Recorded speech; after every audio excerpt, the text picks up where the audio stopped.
said yesterday that their offense is different than what they've been in the past. What do you see different about their offense this year? I see that they like to do a lot of hurrying up on offense. They try to catch you, making substitution errors and stuff like that. So we just got to make sure that we stay on top of our game and making sure that everyone communicating with what personnel is supposed to be on the field. And I feel like, we should be able to go out and execute.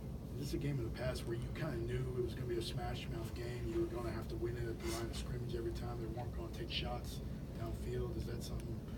And is that different this year, obviously? LSU based off, they like to run the ball downhill at you, and that's what they've been doing. That's what they've been good at. Joe Burrows, he obviously a great quarterback. He make a lot of great throws, and I feel like they got a great offense overall. Like I said, we just got to stick to the game plan and go in and play ball. And then he tweeted that you and Dylan were the best linebacker tandem in the country. Just what do you think makes you guys work so well together?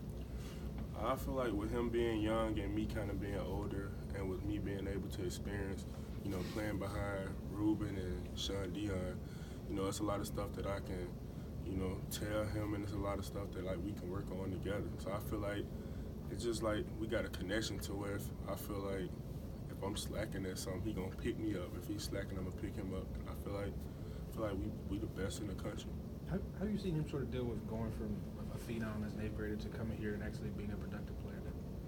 I've always known, Dylan to be a great athlete. Just growing up, seeing him get offers in junior high and stuff like that. So I kind of knew he had the potential. He was a running back, of course. Then he transferred over to linebacker, and the sky was the limit for him after that. I feel like that was the position that he needed to be playing with, the type of physicality he have and the type of, instincts he have with football. So I feel like that was a great move for him.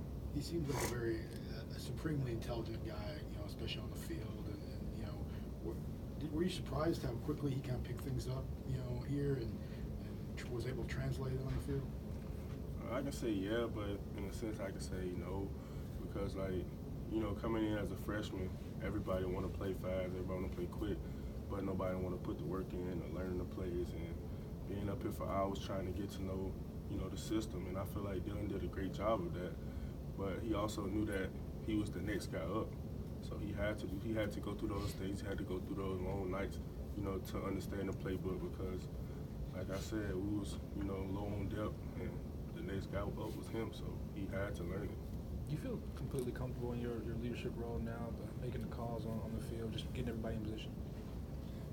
Yeah, I've always felt comfortable. There's probably been some things where teams came out in, crazy formations, and I was kind of cautious of what check I should make or something like that. So I try to make sure we all on the same page and that we, execute the play that I do call.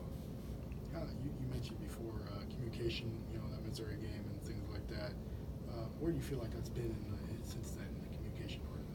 I feel like it's been great. I hold myself accountable. Like I said, getting extra film every night, after practice, and I kind of hold leaders accountable in the other positions like Deontay Thompson, Anthony, Raekwon, and Q. They are Q Williams on the D line. So I feel like with those guys getting the extra film, it'll make it easier for them to communicate to the other guys on what to expect and stuff like that.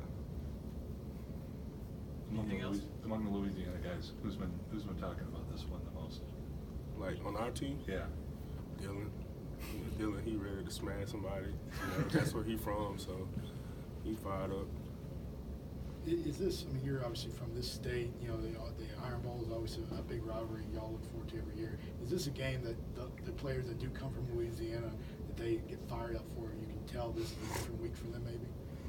I can say, yeah, because, they from Louisiana, and I'll be fired up for the Iron Bowl. I'm from Alabama, but, that's not something that we go by because, every Saturday we get a chance to play a different team. Everybody should be fired up no matter what team is it, no matter where they're from and stuff like that. So, I feel like depending on who we playing, some people may take it more personal. So, that's about it. Does it mean anything more to you considering the injury that you had last year? With Dylan? You. Me? Yeah, I was thinking about that Sunday. I think our game had came back on TV from last year, and I just remember me getting hurt that game, and it was kind of heartbroken to me because I felt like I was gonna have a good game or whatever. But you know, me going into this game, you know, injury-free, I feel like, you know, just being the leader of the defense, I'll be able to make an impact and make sure everybody on my team make impacts too. What kind of precautions do you take now with that injury? I mean, as far as like even the foot gear and how you tape up your foot, I guess maybe even before practice. I just think about not trying to get hurt. Like, I feel like if I play fast and physical, I'll play injury-free. I just think when I think about my foot, that's when it starts to nag me. So when I don't think about it, I play wide open. But do you do anything like, you know, I guess before practices to kind of Calm it down? Well, or not calm it down, or just make sure that it's protected and. Yeah, I wear like they got like me this little shield thing that I wear on game day. It like kind of go under my cleats. It kind of clamp on and like it like protect the outside of my foot. Then at practice I put like an Evo shield over it so that like if I get stepped on or anything, Evo shield real hard so I won't feel it or nothing like that. But it definitely, you know, I have to like at night I have to ice it though. Sometimes it be aching and stuff like that. Did you change your cleats at all by any chance? Yeah, I had to change them to like some more like D-lineman type cleats, like wider length. Okay, thanks, Matt.